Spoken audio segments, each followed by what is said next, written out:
Jays win a game with pretty insane offensive output.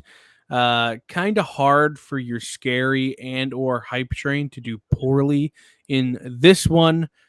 Springer was good. Real Muto was good. Harper hit the ball. Who was your hype train? I don't remember. Raimel Tapia. Rymel was a dog. Everyone was a dog. Jays win 18-11. We're going to talk about it. Locked On Blue Jays starts right now.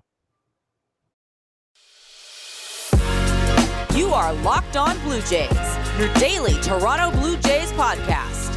Part of the Locked On Podcast Network, your team every day. Matt Bonaparte, Ben Shulman with you on Wednesday. It's your Wednesday episode. Thanks for making Locked On Blue Jays your first listen every day. We're free and available wherever you get podcasts. Talking Blue Jays, 18-11. Huge victory over the Phillies. Against a team that, as of right now, is a playoff team. So I think that there's some merit to take in that, even though the Phillies of playoff teams are probably one of the weaker ones. But, hey, we have talked about recently how a lot of the times this offense maybe doesn't show up the way we want. Can't say that today. 18 runs from the Jays, scored in every single inning except the fourth. Oftentimes when the opposing team scores 5 runs in the eighth, it makes it a game. That, I guess, did make it the case, as it was like 14-10, but I put up 4 in the top of the ninth, so it didn't matter. They just kept going, and they did it in a game where Vladdy goes 1 for 6. I mean, not necessarily the biggest of stars getting the job done, although Teoscar 4 for 5, that does help. But hey, this lineup was absolutely fantastic today. It's one of those games where you're really happy because your team scored so many runs, but at the same time, Ross Stripling gave up 5 and 4 innings and really was not all that sharp. So you kind of have a conversation there, and we'll get into that a little bit when we talk about playoff starters next block. But Ross giving up 5 and 4, I mean, my red flags haven't really gone up, but not what you want to see from Ross. No, and then in turn, not what you want to see from Merriweather later in the game. It, like you said, the 5-run eighth didn't exactly get them back into the game. The 4-run fifth really kind of did after the Blue Jays at one point were leading 7-1. That turns into a 7-5 game. So just kind of 2 opportunities to not have any anxiety about the game, and because they didn't necessarily perform the way they needed to, they had to feel a little bit more anxiety than necessary. They didn't use leverage relievers at least. That would be, more upsetting, with the exception of Mesa pitching 1 inning. It wasn't like they had to really burn through the big guys in their pen that they're hoping to use to close out this series and look ahead to Tampa. But ideally, you wouldn't have to come up with 8 runs in the 8th and 9th inning when you've already scored in every frame but one going through the 7th. But it was just that kind of game, and thankfully for the Blue Jays, they managed to have a ton of offense. You said it wasn't necessarily always the stars. The 5 through 9 spots drove in the majority of the runs, 15 RBIs from 5 through 9, and that's including the people who substituted in those spots later in the game. You'll take that. When 5 through 9 can produce 15 runs, you would take like 4 runs and be really happy about it from that part of the order. So that's at least pretty nice to see. Totally. I feel happy that Julian Merriweather got to be a part of this win, but he continues to show me that he's not very good at pitching. So, one guy that is fringe playoff roster who has value in that he throws the ball harder than maybe anybody else on the Jays, but maybe aside from Romano, but he's just not very good. Phelps, though, like you said, Phelps, Pop come in, Mesa there, but doesn't burn him for more than an inning. I think that's hugely a win. Not exactly a bullpen game, but with Ross only going 4, it's about as close to that as you're going to get. But overall, I think this is a pretty darn good win for the Jays, and going into tomorrow gives you some more momentum. But you want to save some of those runs. I mean, 18 runs, you never know. That's some baseball superstition for you. Tomorrow, do we see guys like Jackie Bradley Jr. play? Do we see guys like Bradley Zimmer come in and make a difference? I don't know. But we will talk a little bit about Lourdes Gurriel on the IL a little bit later, because that has been a guy that the Jays have missed pretty greatly. Just because not only has he been injured, but also his numbers have gone down. So we'll talk about that a little bit later. But Speaking before, of, go ahead. can I jump in for 1 sec? Sure, Speaking sure. of, Alejandro Kirk returns from not IL, but he had not played at least a couple games in a row because of injury. So to have him back, you know, he's not going to help them to 18 runs every game, but you kind of already see the influence there.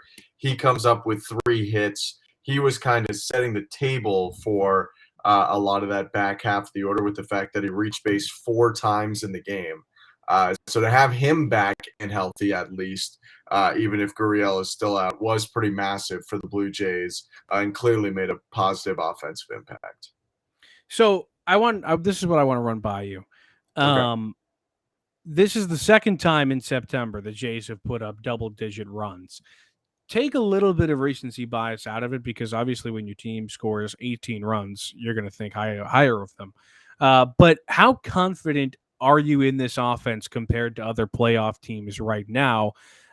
Earlier in the season, we talked a lot about how it wasn't really there. And through the season, it hasn't been bad by any means. They've actually statistically been a really, really good offense this season. But I wouldn't say that there has been really good consistency to what Toronto has done. I think I'm pretty high on them, but compare them to the other offenses. What do you think? I'm pretty high. I mean, they have the highest collective team OPS in the American League, so that's something that you're gonna want to have. That's pretty crazy. Yeah, I would not have guessed that. Yeah, I mean, this is prior to this past game. To be honest with you, I don't know if it would have changed, but only the Braves and Dodgers have a higher, and the Dodgers OPS is nuts. They have like a 789 team OPS or something. That's absurd. But I digress. The Blue Jays OPS is really solid. The runs per game is upper level. So like you, I mean, I feel fairly confident. The reason I don't feel incredibly confident is that it seems to, you know, come in waterfalls and droughts kind of. They'll have, you know, huge nights, huge stretches, and then all of a sudden it feels like they can't buy a run sometimes. So going into the playoffs, you know, I feel like on any given night, their offense can just overpower a team, any pitcher. But on any given night, there is the possibility, albeit a lesser possibility than what I just mentioned, that they just come up with nothing. So it doesn't feel as consistent maybe as even the offense did at points last year. I don't know how the numbers stack up this year to last year, but it just felt a little more consistent last year, and it definitely felt more consistent, you know, in 2015.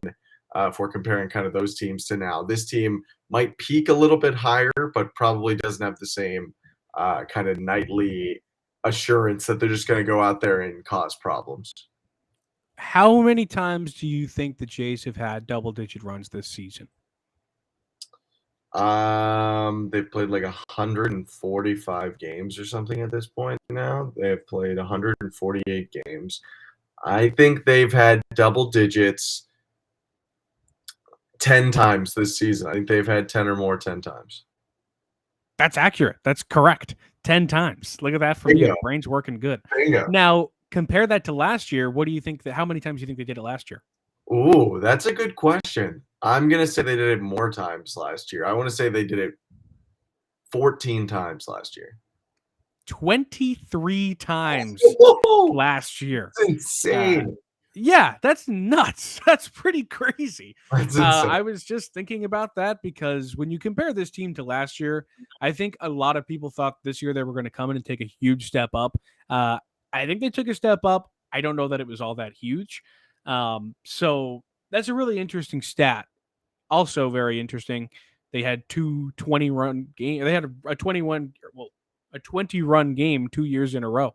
So I don't know how many teams do that, but 10 double-digit run games this year, 23 last year. I don't know if I think you're right though about the fact that any night they could do it to you, but they're just like hot and cold. I think it's a good way to put it, like waterfall to raindrops kind of thing, in terms of what they can give you on any given night. I can't hear you anymore. You've gone mute. All right. Well, we've got to read an ad, so I'm going to hand that over to you. Okay. I don't know. Ben has gone in the dark. I will read this ad. Hold on. Oh. Okay. Summer's winding down. The nights are getting longer, but the breeze isn't the only thing that's getting stiff. That's right. This episode is sponsored by BlueChew. We all know that confidence can take you far in life. That's what Syracuse, or former Lockdown Syracuse host Brad Klein told me. And he also said that's especially true in the bedroom, especially when it's time to step up to the plate. That's where BlueChew comes in. BlueChew is a unique online service that delivers the same active ingredients as Viagra and Cialis, but in chewable tablets at a fraction of the cost. You can take them anytime, day or night, so you can plan ahead or be ready whenever the opportunity arises. The process is simple. Sign up at bluechew.com, consult with one of their licensed medical providers, and once you're approved, you'll receive your prescription within days. The best part, it's all done online, so no visits to the doctor's office, no awkward conversations, and no waiting in the line at the pharmacy. BlueChew's tablets are made in the USA and prepared and shipped direct to your door in a discreet package. So if you could benefit from extra confidence when it's time to perform, chew it and do it. And we've got a special deal for our listeners. Try Blue Chew free when you use our promo code LOCKEDON at checkout. Just pay $5 shipping. That's bluechew.com, promo code LOCKEDON to receive your first month free. Visit bluechew.com for more details and important safety information. And we thank Blue Chew for sponsoring the podcast. All right, Ben, Heyo. back. We are talking playoff Starting arms. pitchers. Yeah. Yeah. Because, we love Ross Stripling. We want to make that incredibly clear before we start this. But it could seem like with the performance he had tonight, that regression is possible for Ross. He went 4 innings, allowed 5 earned runs in this start against Philly, which they do have a high-powered offense, sure. He's been good recently. He definitely has not been bad whatsoever. If you had looked at his past 6 starts before this, his ERA was below 3. But there's no denying that the stuff is not always dominant for Ross. And if you look at some of his recent good starts prior to Philadelphia, really good start against Tampa, who's a great team but not a good offense. Good start against Texas, bad team. Pittsburgh, bad team. Angels, bad team. Boston, bad team. I mean, that's a lot of bad teams in a row. A good team, a playoff caliber team, got to him. On the other side, Jose Barrios has been not very good this year, despite his stuff being really, really good. But it's been starting to turn a little bit for Jose. In his starts in the month of September, he's gone deep in all of them. He has a 2.45 ERA, and those come against Baltimore and Tampa Bay exclusively, those 3 starts. If you go back even further, he had a good start against the Yankees on August 18th. So he has really shown it against some good teams in the last month or so. Are you at all thinking about, if Ross doesn't make a good next start or two, making Barrios your number 3 starter in this do or die potential game in the wild card round? I think there's definitely a conversation, mostly because I don't know. I think I think a lot of people, because of what the numbers are this year, are quick to write Barrios off. But if you want to put these two guys and compare them just on a stuff basis, who has better stuff on any given night, who the highest are their highs, it's Barrios, right? Like, he is the more talented pitcher at the end of the day. He is the guy who's earning the $131 million extension. Ross Stripling is not, although we don't know what he's going to get. And like you said, Barrios has kind of been there for his last 3 starts, only given up 2 earned in 2 of them, 1 earned in the other, while Stripling blows up today. Although I think I would still go Stripling just because I've seen it all year from him, and there's less of me that thinks Stripling will blow up rather than Barrios. Like, I almost go into every Barrios start thinking, all right, at some point someone's going to hit a homer off of him. I don't think that when Stripling's playing. I mean, that's kind of the difference. And when it comes to the playoffs, you want to take as little chances as possible. And also, it's a different start when Stripling and Barrios start in the way that they're going to use the bullpen. When Stripling starts, a lot of the time you don't think he's going to get past the 5th inning, not because he's not talented, but just because he's not, a bred starter like that. He doesn't go past 5 or 6 in most of his starts, although we have seen him, having gone deeper a little bit more recently. I think I'd still take Stripling, though. Yeah, it's an interesting one. For me, it a lot of the time comes down to what's your confidence in your offense. If you were not as confident in your offense, I think you maybe take the Barrios gamble, because the good of Barrios, the peak of him is going to be better. And like you said, with the bullpen usage and stuff, there's a chance Barrios could give you 7 innings, 1 run, something like that. I mean, he's done that. Even though he struggled this year, those starts have been there for sure from Jose Barrios. So I think if you were less confident in your offense and you were like, hey, we need a shot here to have someone dominate this game out of the 3 spot, we might struggle to score, you go there. If you're more confident in your offense, I think you take the more mild option of Strip, where the worst you're going to get is probably a night like this where it's 5 runs. But the best you're going to get is, 6 innings, 1 run, maybe 6 innings, 2 runs. And that allows your offense to just have to go out there and have a decent game, score, 5, 6 runs and try and win a ball game. So I lean Strip too, because I don't think they need to take, the blow up of Barrios is like 8 runs sometimes. And I think they can feel confident in the fact that they can probably score enough that even if Ross isn't at his best, his worst, like you said, won't take them out of it. But there is, I think, some, they're going to carry both on the playoff roster. They're going to carry Barrios because if a starter, any of the starters, let's say Barrios wasn't one of the 3 starters, if any of them, give up 3 runs in the first inning, they could yank them and put Barrios in. If they don't, then they just destroy their bullpen for the rest of the series, and they just can't do that. So it'll be interesting to see, but I would lean Stripling, although he is potentially helpful if you don't have him as the starter, being able to fit into so many different roles. He saved a game this year. He started games and he's pitched, in 3-inning relief roles too. So he is that, that versatile guy, and it always kind of hurts him in a way that he's so versatile because he gets to stay in a role that long, except for this year where he's been really, really good. So I still lean him, but I wouldn't be shocked if they didn't go in, because he can provide some more in a pen situation potentially than Barrios can.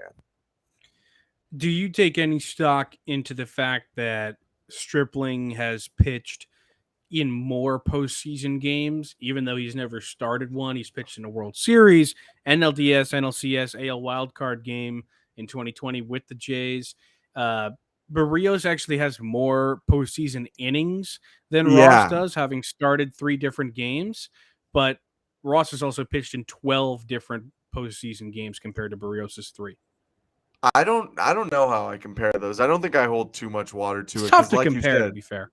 Yeah, Barrios has made playoff starts. Now they've all been in, I believe they've all been in losing efforts to the New York Yankees. The Minnesota Twins have never won. Yeah, but at the same time, because that's so superseded him, I'm not labeling him a playoff loser. It's just same. Everyone the Twins. So that's the other thing I was gonna say is I don't think he's one of those types that cannot win a playoff game, because those guys exist all the time, and you see it all the time. Whether it's Clayton Kershaw or Garrett Cole, or at least Garrett Cole last year, there are times where even the best pitchers just can't show up. So I don't know if I'm going to label Barrios that, but he hasn't gotten a win. That's just a fact.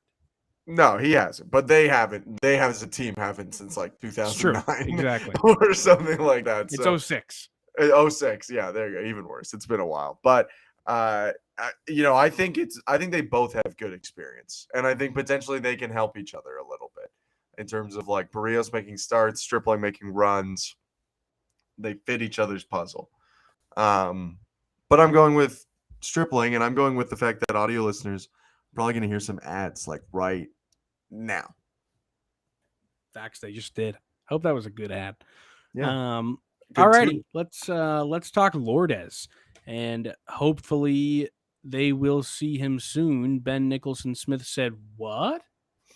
Ben Nicholson Smith said on Tuesday, September 20th at 4:48. Quote, Lourdes Gurriel Jr. is working out at hashtag Blue Jays Player Development Complex in Florida, hitting and throwing drills, running further behind at the moment. Gurriel Jr. expected to meet Jays at the Trop. That's their series coming up Thursday to Sunday. May well take longer for him to be activated, though, depending on progression. If you don't remember, he took that lunge into first, left hamstring, resumed baseball activities on the weekend, but I guess now it's gone to Florida, and I guess that's a good thing. I don't really know because he was with the team at home. But I guess they're just like, hey, why doesn't he go to Florida and meet us there? It logistically kind of makes sense with them going to St. Petersburg. So that's what Ben Nicholson Smith plus a little bit of Ben Shulman has to say. Thank you, Ben Nicholson Smith and Ben Shulman. We appreciate your contributions. Lourdes has had a really interesting year because in like July he was arguably the best hitter on the team, at one point this season he had a 318 average, he had a 370, nearly 367 OBP, and an 811 OPS. Now he's fallen from that grace, and now he's at 291 with a 743 OPS last time he played on September 7th, but still, he's a pretty valuable part of this lineup, just being a contact bat, which is something that has kind of gone missing in baseball these days. I think this is one of the lowest league average years of all time. But it's the Lourdes lowest coming back. It's the lowest since 1968, the year of the pitcher. Wow, that's pretty crazy. That was when Bob Gibson had just went nuts. They changed like multiple rules because of that year. Yeah. Multiple rules. That's pretty crazy. Now you got me looking at Bob Gibson stats. He had a 1.12 ERA that year. He was so freaking good. It's stupid. Like a 1.12 ERA is stupid. In like 300 innings. Yes, 304 innings. Yeah, like 305 nearly. That's nuts. Even more impressive to me than it's just. Dude, he had a 0.8 WHIP. Like that's so stupid. It's stupid. Anyway, Lourdes coming back, I think, means a decent amount to this team, who not necessarily is hugely lacking in the outfield now, but I don't really like seeing Witt play all that much, and Jackie Bradley Jr.'s bat doesn't do anything for me, and unless he's playing Justin Verlander, neither does Machines. So, congrats to Jackie Bradley Jr. on his first Blue Jay home run, though. That's true, cool. True, big for him. That's nice. Comes in a 18-1 win where they just didn't need it, but we'll take it anyway. Hey, we'll take it. Yeah, it's been a weird year for Lourdes. But sorry, finish your point. What were you saying? No, I was going to ask you a question. I was going to say, just on Whit Merrifield, do you think you could accurately tell me what his average in OPS as a Blue Jay is through 30 games? Oh, it's not good. That's accurate, I'll tell you that much. Yeah. His average is 191. And his I'm going to wait till you give the other one. Is 556. Batting average is 192. So you almost had that. You gave him a lot of credit on the OPS, though. Oh, did I? His OPS is 500 flat. Dang. He's awful. He's truly awful. Batting one of the worst average players in baseball right plus now. Minus 1 point is super high for me. Yeah, that is big for you. Proud of you for that. Back to Lourdes briefly. It's been a weird year, definitely. I mean, he's a guy who hit for like a considerable amount of power prior to this season, And I wouldn't necessarily rule out the changing of the baseball as him maybe changing his approach and deciding, you know what, if ball's not going to fly out as much, because he's clearly swinging for more line drives. Totally. And I like that. Yeah, I actually think it's kind of nice. He is on pace for his worst OPS of his career, but it actually would be a middle of the pack OPS plus for him. With one of the I don't years know if ahead, this is. Go ahead. Sorry.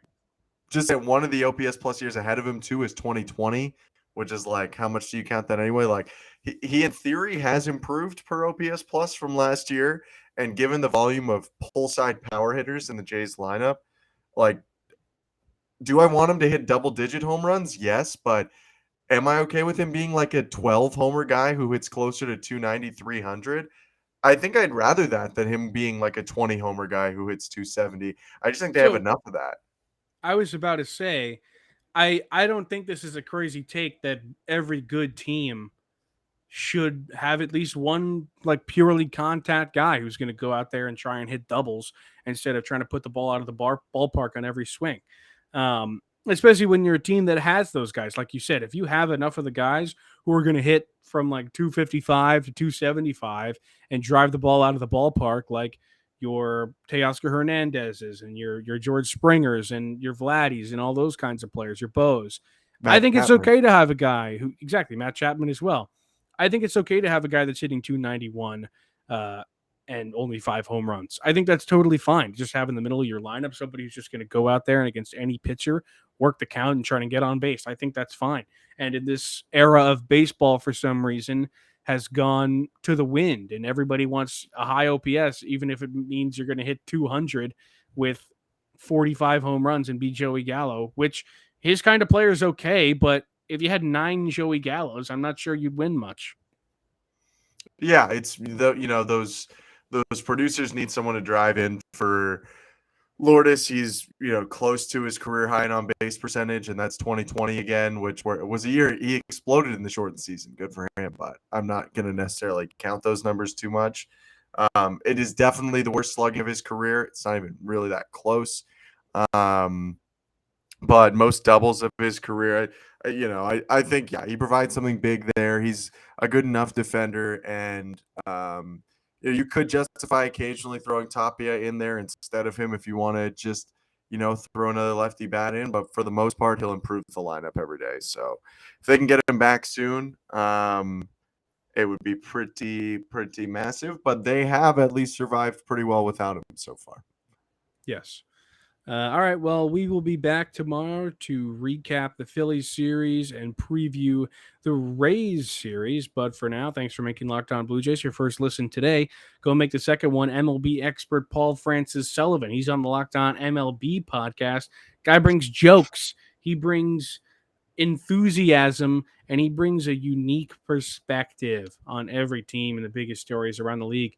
It's the number one daily league-wide podcast. It's Locked On MLB on the Odyssey app, YouTube, and wherever you get your podcast. I'm Matt Bonaparte. That's Ben Shulman. We'll see you tomorrow.